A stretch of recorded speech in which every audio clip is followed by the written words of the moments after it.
نحمده ونصلي على رسوله الكريم أما بعد فأعوذ بالله من الشيطان الرجيم بسم الله الرحمن الرحيم فقلت استغفروا ربكم إنه كان غفارا قال النبي صلى الله عليه وسلم من لزم الاستغفار جعل الله له من كل ضيق مخرجا ومن كل هم فرجا ورزقه الله من حيث لا يحتسب۔ عزیز دوستو،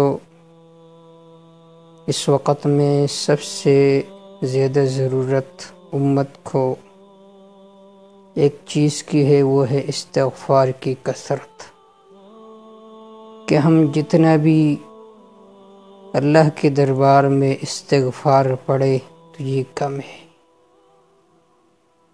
حضرت نوح علیہ السلام نے اپنی قوم سے بھی یہی فرمایا تھا، استغفروا ربکم انہ کان غفارا، کہ اپنے رب کے سامنے استغفار پڑھو۔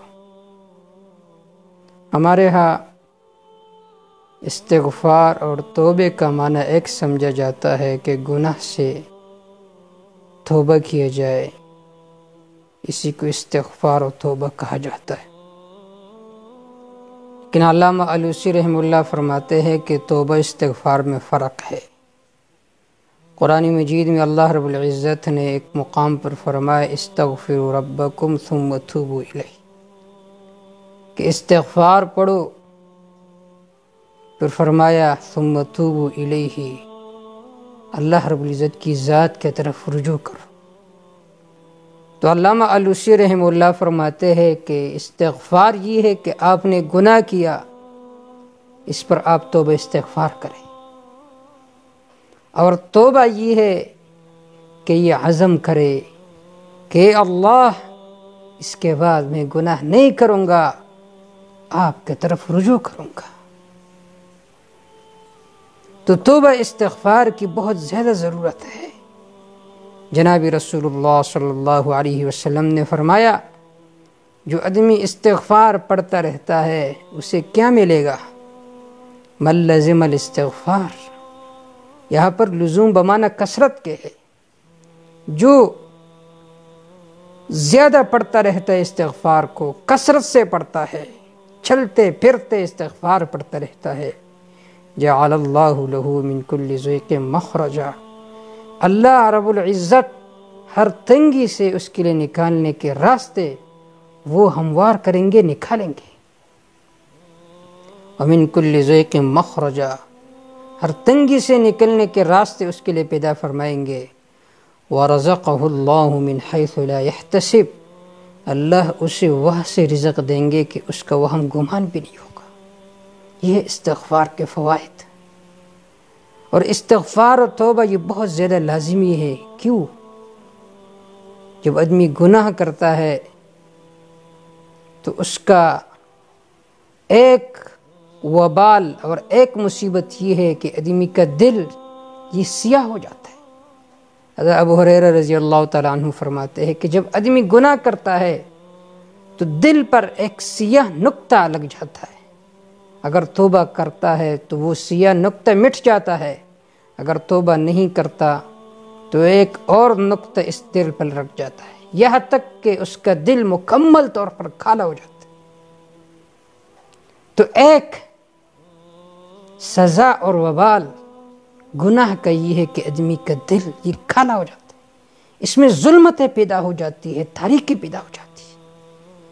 آج ہم نماز پڑھتے ہیں، ذکر اذکار کرتے ہیں، تلاوت کرتے ہیں، لیکن وہ مٹھاس ہم محسوس نہیں کرتے۔ یہ کیوں؟ اس لیے کہ ہمارے دلوں میں ظلمتیں ہیں، تاریکیاں ہیں، گناہ کی وجہ سے، گناہ کی وجہ سے۔ دیکھیے حدیث پاک میں آتا ہے، دعا ہے، اللہم اغسل خطایا بالثلج والبرد، اے اللہ میری گناہوں کو دھو لے برف کے ساتھ اور اولوں کے ساتھ، برف کے ساتھ اور اولوں کے ساتھ۔ کیوں؟ یہاں پر دو الفاظ ذکر ہے حدیث میں، بہت عجیب نقطہ ہے، سمجھیے۔ ایک ہے برف، دوسرا ہے اولے۔ اولوں کے ذریعے سے ہماری گناہوں کو دھو لے اور برف کے ذریعے سے ہماری گناہوں کو دھو لے۔ کیونکہ جب آدمی گناہ کرتا ہے تو اس وجہ سے دل میں ظلمت پیدا ہو جاتی ہے، ظلمت۔ اور دوسرا یہ ہے کہ دل سے نورانیت ختم ہو جاتی ہے۔ تو اولوں کے ذریعے سے یا اللہ ہماری گناہوں کو دھو لے، کیونکہ اولے یہ سفید ہوتی ہے تاکہ ہمارا دل سفید ہو جائے۔ اور برف ایسا پانی ہے جس کے ذریعے سے ہر چیز سے گندگی مٹ جاتی ہے۔ تو یا اللہ ہمارے دل میں جو گناہ کی گندگی ہے، غلاظت ہے، اس کو ختم فرما۔ تو گناہ کا ایک وبال اور سزا یہ ہے کہ آدمی کا دل سیاہ ہو جاتا ہے۔ دوسرا یہ ہے کہ آدمی بے چین رہتا ہے، آدمی پریشان رہتا ہے، عبادت میں لذت نہیں، مزہ نہیں، ٹینشن ہوتے 24 گھنٹے۔ ہم تو یہ سمجھتے ہیں کہ یہ تو مال و متاع والا ہے، بنگلوں والا ہے، محلات والا ہے، شاید یہ لذت میں ہو، مزوں میں ہو، لیکن ایسا نہیں۔ مولانا روم رحمہ اللہ نے اپنی مثنوی میں اس کی ایک عجیب مثال ذکر فرمائی ہے۔ وہ فرماتے ہیں کہ یہ جو کافر لوگ ہوتے ہیں، بعض جگہوں میں وہ اپنے مردے کے لیے قبر بناتے ہیں، اوپر سے سنگ مرمر اس پر لگا دیتے ہیں قبر پر۔